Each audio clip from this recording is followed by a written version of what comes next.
What you're about to hear is going to sound impossible. It's going to sound like conspiracy theory. It's going to sound like fear-mongering. But I need you to stay with me, because what's happening right now with the US dollar isn't just another economic cycle. It's the final stage of a process that's been building for over 50 years, and the evidence is so overwhelming that even the mainstream financial institutions can't ignore it anymore. Let me start with something that happened just recently that should terrify anyone holding significant wealth in dollars. Central banks around the world just completed their largest quarterly gold purchase on record. Not since the breakdown of Bretton Woods have we seen this kind of coordinated movement away from dollar reserves. And here's what makes it different this time. They're not just diversifying. They're preparing for something specific. Think about what a central bank actually is. These aren't emotional investors panic selling during a market downturn. These are the most sophisticated financial institutions on the planet, run by economists with access to data you and I will never see. They move slowly, they move deliberately, and right now they're moving in one direction, out of dollars and into physical gold at a pace that defies every historical precedent. But let me take you back for a moment, because you can't understand where we're going without understanding how we got here. In 1971, President Nixon did something that changed the entire global financial system. He closed the gold window. Up until that moment, foreign governments could exchange their dollars for physical gold at a fixed rate. The dollar was as good as gold because it was backed by gold. But when Nixon severed that link, something fundamental changed. The dollar became what we call a fiat currency, backed by nothing except the full faith and credit of the United States government. Now, for decades, that faith and credit were enough. America was the world's undisputed superpower. The economy was strong. The military was unmatched. And most importantly, global oil trade was denominated in dollars. If you wanted to buy oil, you needed dollars. This created what economists call the petrodollar system, and it gave the United States an extraordinary privilege. We could print money, and the world had to accept it because they needed it for energy. But here's what most people don't realize. That system is dying. And it's not dying slowly. It's collapsing in real time, right in front of us. Let me give you a concrete example. Saudi Arabia, the cornerstone of the petrodollar system for half a century, recently announced they're open to settling oil trades in currencies other than the dollar. Read that again. The country that made the petrodollar possible is now publicly stating they'll accept yuan, euros, even gold for their oil. This isn't a minor policy shift. This is the foundation of dollar dominance cracking. And it's not just Saudi Arabia. Look at what's happening with BRICS. Brazil, Russia, India, China, South Africa. These aren't small economies. Together, they represent over 40% of the world's population and a growing share of global GDP. And they're actively building an alternative financial system that bypasses the dollar entirely. They're creating their own payment systems. They're settling trade in local currencies. They're even discussing a BRICS currency backed by a basket of commodities, including gold. Now, before you go check the description for that free guide I mentioned, showing the savings secrets thousands of American retirees are using to protect their hard-earned wealth, let me connect these dots for you, because this is where it gets really interesting. When a reserve currency dies, it doesn't happen overnight. It happens in stages, and we're now in the final stage. Let me walk you through what that looks like. Stage 1 is denial. The currency is still dominant, but cracks are forming. Alternative systems are being discussed, but not implemented. We passed this stage years ago. Stage 2 is diversification. Other countries start reducing their holdings of the reserve currency, but slowly, quietly, without making a big deal about it. We're past this stage 2. Central bank dollar reserves as a percentage of global reserves have been declining for over a decade. Stage 3 is acceleration. This is where we are right now. The diversification becomes obvious. Alternative systems go live. Trade settlements in other currencies become common. And here's the key. The pace of change accelerates exponentially. Stage 4 is collapse. And I want to be very clear about what collapse means in this context. It doesn't mean the dollar goes to zero. It doesn't mean you wake up tomorrow and your bank account is worthless. What it means is that the dollar loses its reserve currency status. It becomes just another currency, subject to the same constraints as every other currency. And for Americans, that means the end of the extraordinary privilege we've enjoyed for generations. Think about what that privilege has meant. We've been able to run massive trade deficits for decades because other countries needed to hold dollars. We've been able to print trillions of dollars without experiencing hyperinflation because those dollars were absorbed by global demand. We've been able to borrow at artificially low interest rates because foreign governments bought our treasury bonds to hold as reserves. All of that goes away when the dollar loses reserve status. And the consequences are staggering. Let me paint you a picture of what this looks like in practical terms. Imagine you're a retiree with $1 million in savings. Under the current system, that $1 million has purchasing power because the dollar is strong relative to other currencies.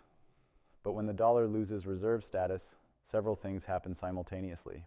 First, the value of the dollar drops significantly against other currencies. Suddenly, anything imported, and we import almost everything, becomes dramatically more expensive.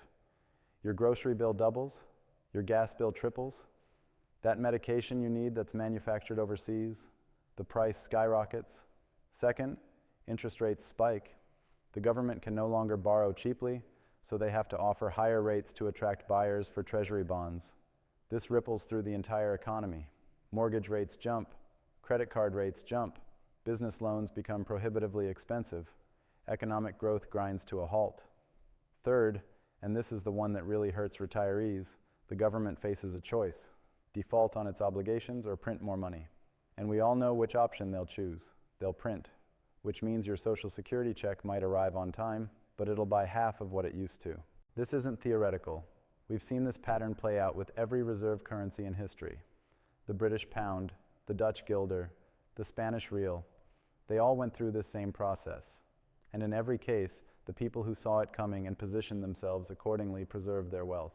The people who didn't lost everything. Now here's where gold and silver enter the picture, and why what's happening right now is so significant. Gold has been money for 5,000 years. It's survived every empire, every currency, every financial system. And there's a reason for that. Gold has properties that make it uniquely suited to store value across time. It's scarce, it's durable, it's divisible, it's recognizable, and most importantly, it can't be printed. When a currency is in its final stage of decline, gold does something remarkable. It doesn't just hold its value, it explodes in value relative to that dying currency. And we're seeing the early stages of that explosion right now. Gold has already broken through multiple all-time highs. But here's what most people miss. It's not just going up in dollar terms, it's going up in every currency: euro, yen, pound, yuan. This tells you something critical. This isn't about gold becoming more valuable. This is about fiat currencies becoming less valuable. All of them, simultaneously. And silver? Silver is gold's volatile younger brother. It's used in industry, which gives it fundamental demand beyond just monetary demand. Solar panels, electric vehicles, electronics, 5G infrastructure. All of these technologies require silver, and they require a lot of it. But here's the problem. We're running out. Silver mine production has been declining. Above-ground stockpiles are at historic lows, and industrial demand is accelerating. This creates what traders call a squeeze. When demand exceeds supply in a market with limited inventory, prices don't just go up, they explode. We saw a preview of this recently when silver jumped dramatically in a single session. That wasn't random. That was a glimpse of what happens when the paper market, where silver is traded as a contract, collides with the physical market, where actual metal has to be delivered. And the physical market is screaming shortage. Let me explain how this works, because it's crucial to understanding what's coming.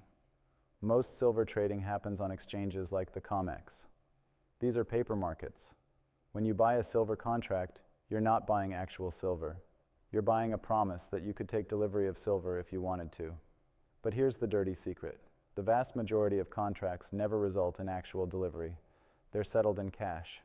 This allows the market to trade far more silver on paper than actually exists in physical form. It's like a bank that operates on fractional reserves. As long as everyone doesn't show up to withdraw their money at the same time, the system works. But the moment people start demanding physical delivery, the whole thing falls apart. And that's exactly what's starting to happen. Industrial users need physical silver for manufacturing. They can't accept a cash settlement. They need the actual metal. And as more and more contracts stand for delivery, the exchanges are struggling to find the physical silver to deliver. This is why you're seeing these explosive price moves. This is why silver is becoming increasingly difficult to source in physical form. And this is why smart money is accumulating physical metal while they still can. Now let me tie this back to the dollar, because these trends are intimately connected. As the dollar weakens, commodities priced in dollars become more expensive. But gold and silver aren't just commodities. They're monetary metals. They're alternatives to fiat currency. So when the dollar enters its final stage of decline, gold and silver don't just go up because of dollar weakness. They go up because people are fleeing into them as a safe haven. We saw this in the 1970s. When inflation was raging and the dollar was weak, gold went from $35 an ounce to over $800 an ounce.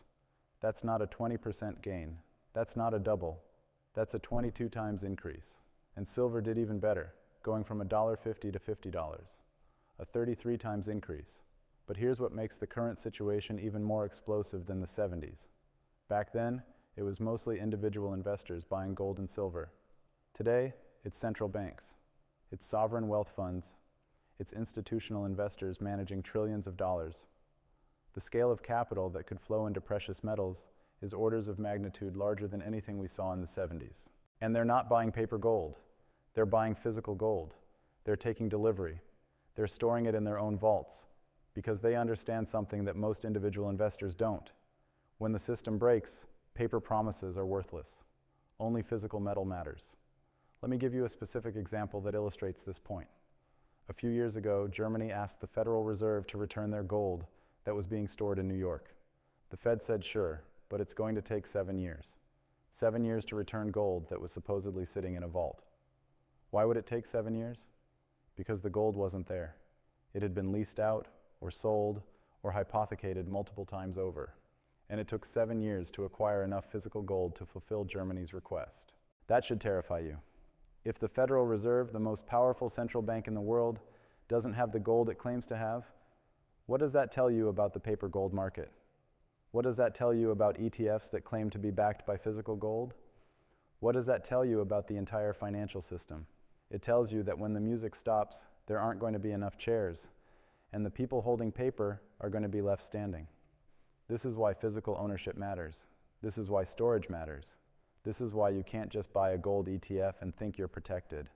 When the system breaks, you need to have actual metal that you can hold in your hand or that's stored in a vault that you control. Now I know what some of you are thinking. This sounds extreme. This sounds like the kind of thing that doomsday preppers talk about. But let me ask you this. What's more extreme? Believing that a fiat currency system that's only existed for 50 years can continue indefinitely, despite every historical precedent showing that fiat currencies always fail, or believing that gold and silver, which have been money for 5,000 years, will continue to hold value. The extreme position isn't preparing for dollar decline. The extreme position is assuming the dollar is immune to the forces that have destroyed every other fiat currency in history. And the evidence is mounting every single day. Look at what's happening with inflation. The official numbers say inflation is moderating, but anyone who actually buys groceries or pays rent knows that's not true. Real inflation, the inflation you experience in your daily life, is running far higher than the government admits. And it's not going to get better, it's going to get worse. Why? Because the government is trapped. They have two choices: raise interest rates high enough to actually fight inflation, which would crash the economy and make it impossible to service the national debt, or keep rates low, keep printing money, and let inflation run hot. They're going to choose inflation. They have to. There's no other option. And when they make that choice, when they prioritize keeping the government solvent over protecting the value of your savings, that's when the final stage accelerates. That's when the dollar's decline becomes undeniable.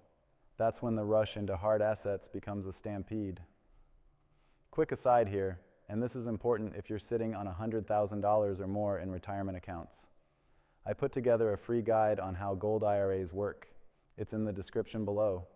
It covers how to get physical gold into your retirement account without tax penalties, how to protect your wealth from what's coming, how to hedge against market collapse and geopolitical chaos.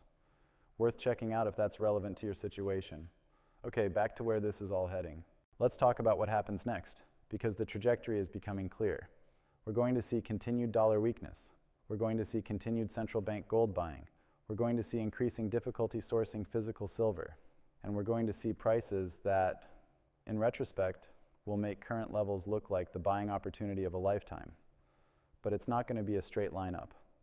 There will be pullbacks, there will be moments of doubt. The mainstream media will tell you the rally is over, they'll tell you to sell, they'll tell you that everything is fine with the dollar, and weak hands will sell. They always do. But strong hands, the people who understand what's really happening, they'll use those pullbacks to accumulate more, because they know that the long-term trend is undeniable. They know that the final stage of dollar decline is going to push gold and silver to levels that seem impossible today. Think about what happened in Weimar Germany. Think about what happened in Zimbabwe. Think about what happened in Venezuela. In every case, people who held their wealth in the local currency were wiped out. People who held gold and silver not only preserved their wealth, they thrived. Now, I'm not saying we're going to see Weimar-style hyperinflation in America. The dollar is still the global reserve currency, even if it's in decline. But we don't need hyperinflation for gold and silver to explode. We just need continued loss of confidence. We just need continued diversification away from the dollar. We just need the current trends to continue. And those trends are accelerating. Every month we see new countries announcing plans to settle trade in currencies other than the dollar. Every month we see central banks adding to their gold reserves. Every month we see industrial demand for silver outpacing supply. These aren't random events. These are symptoms of a system in transition. The question isn't whether the dollar will lose its reserve status. The question is how fast it happens and whether you're positioned to protect yourself when it does. Let me give you another historical parallel, because history doesn't repeat, but it rhymes. In the late Roman Empire, the denarius was the reserve currency of the known world. It was accepted everywhere. It was trusted everywhere. But the Romans had a problem. They were running deficits. They were fighting expensive wars. They were maintaining a massive bureaucracy. Sound familiar? So they did what every government does when it spends more than it takes in. They debased the currency. They reduced the silver content of the denarius. At first it was subtle. People didn't notice. But over time, the debasement accelerated. And eventually, the denarius became worthless. The Roman economy collapsed, and the empire fell. We're doing the same thing today, except instead of reducing the silver content of coins, we're printing digital dollars. The mechanism is different, but the result is the same. We're debasing the currency, and eventually, that debasement will destroy the dollar's value. The smart Romans, the ones who saw what was coming, they converted their wealth into gold and land. They got out of denarius, and when the empire fell, they were the ones who survived with their wealth intact. Today, the smart money is doing the same thing. They're converting dollars into hard assets: gold, silver, real estate, productive businesses, anything that can't be printed. And here's the thing, you still have time. We're in the final stage, but the final stage can last years. It's not too late to position yourself, but the window is closing. Every day that passes, more people wake up to what's happening. Every day that passes, physical metal becomes harder to source. Every day that passes, prices move higher. I want to talk about silver specifically for a moment, because I think silver represents an even more compelling opportunity than gold right now. Gold is the safe haven. Gold is what central banks buy. Gold is the monetary metal that everyone recognizes. But silver? Silver is the opportunity. Here's why. The gold to silver ratio, which measures how many ounces of silver it takes to buy 1 ounce of gold, has been historically around 15 to 1. That's the ratio at which they come out of the ground. For every ounce of gold mined, about 15 ounces of silver are mined. But right now, that ratio is much higher. It's been as high as 100 to 1 in recent years. What does that tell you? It tells you that silver is dramatically undervalued relative to gold. And when that ratio reverts to its historical mean, which it always does eventually, silver is going to explode. We're talking about potential gains that dwarf what gold can do. But there's more to the silver story than just the gold to silver ratio. There's the supply-demand fundamentals, and those fundamentals are screaming shortage. On the supply side, most silver comes as a byproduct of mining other metals: copper, lead, zinc. Only about 30% of silver comes from primary silver mines. This means that silver supply is relatively inelastic. When silver prices go up, you can't just open more silver mines. You're dependent on the economics of copper mining, lead mining, zinc mining. On the demand side, industrial demand is exploding. Every solar panel requires silver. Every electric vehicle requires silver. Every smartphone requires silver. And these aren't discretionary uses. You can't make a solar panel without silver. The technology doesn't work. So as the world transitions to green energy, as electric vehicle adoption accelerates, as 5G infrastructure gets built out, silver demand is going to continue to surge. But here's the kicker. Above-ground silver inventories are at historic lows. The silver that's been accumulated over centuries has been consumed by industry. Unlike gold, which mostly sits in vaults, silver gets used up, and we're running out. This creates a situation where even a small increase in investment demand could send prices parabolic. If just a tiny fraction of the money sitting in stocks or bonds or real estate decides to move into physical silver, there isn't enough silver available to meet that demand.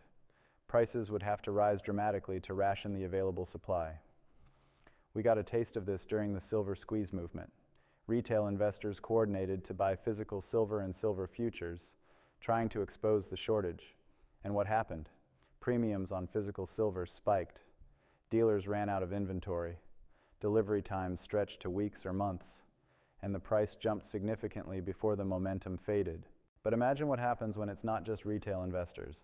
Imagine what happens when institutional money, when sovereign wealth funds, when pension funds decide they need silver exposure. The market simply cannot absorb that kind of demand at current prices. This is why silver could potentially outperform gold by a significant margin in the coming years. Gold is going up because of monetary factors, because of dollar weakness, because of central bank buying. But silver is going up for all those reasons, plus industrial demand, plus a supply shortage. It's a perfect storm. Now, let me address something that I know skeptics will bring up. They'll say, if this is so obvious, why isn't everyone doing it? Why isn't this front page news? Great question. And the answer reveals something important about how financial markets work. The mainstream financial industry has no incentive to tell you about gold and silver. Think about it. If you buy physical gold or silver, your financial advisor doesn't make a commission. The bank doesn't make money. Wall Street doesn't make money. There's no ongoing management fee. There's no trading commission. It's a one-time transaction, and then you own an asset that sits outside the financial system. Compare that to stocks or bonds or mutual funds. Every one of those generates fees, trading fees, management fees, advisory fees. The entire financial industry is built around keeping your money in the system, moving it around, generating fees. Physical precious metals don't fit that model. So of course they're not going to tell you about it. Of course the mainstream financial media is going to downplay it. Of course your financial advisor is going to suggest you stay in stocks and bonds. It's not necessarily a conspiracy. It's just incentives. They make money when you stay in the system. They don't make money when you opt out. But here's what they're not telling you. The wealthiest people in the world, the people who really understand how money works, they own gold, they own silver, they own hard assets. They're not keeping all their wealth in paper. They're diversified into things that can't be printed, that can't be debased, that have held value for thousands of years. And that's what you need to be doing too. Not putting everything into gold and silver. That would be foolish. But having a meaningful allocation, having enough that if the dollar does lose reserve status, if inflation does spiral out of control, if the financial system does face a crisis, you're protected. Think of it as insurance. You buy homeowners insurance not because you expect your house to burn down, but because the consequences of not having insurance if it does burn down are catastrophic. Gold and silver are the same thing. You buy them not because you're certain the dollar will collapse, but because the consequences of not having them if it does are catastrophic. And unlike homeowners insurance, which is pure expense, gold and silver have the potential to appreciate significantly. So you're getting insurance that could also make you money. That's a pretty compelling proposition. Let me bring this full circle because I want you to understand the big picture. We're living through a historic transition. The post-World War II financial order, the Bretton Woods system, and its successor, the petrodollar system, is coming to an end. This isn't speculation. This is observable fact. The trends are clear. The data is undeniable. When this transition completes, when the dollar is no longer the unquestioned global reserve currency, the world is going to look very different. Americans are going to have to adjust to a lower standard of living. Imports are going to be more expensive. The government is going to have less fiscal flexibility. Interest rates are going to be higher. Economic growth is going to be slower. But for people who position themselves correctly, who saw this coming and acted, it's going to be an opportunity to preserve wealth, an opportunity to profit from the transition, an opportunity to come out the other side in a stronger financial position than they went in.